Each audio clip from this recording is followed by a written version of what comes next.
سلام بینندگان عزیز، سلام دوستان هشتمان. در این مرحله کار رسیدیم، این کاراش انجام دادیم.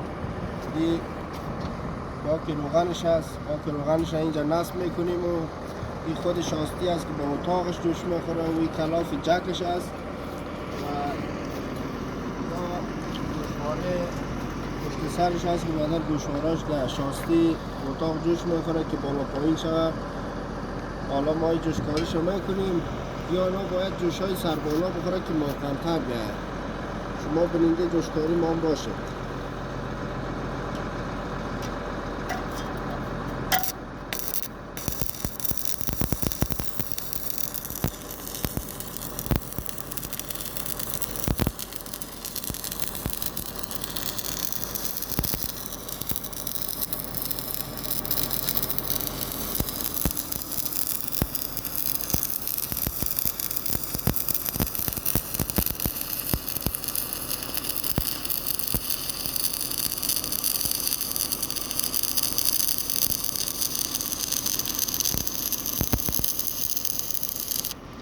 حالا بیادر جوشکاریش رو میکنیم.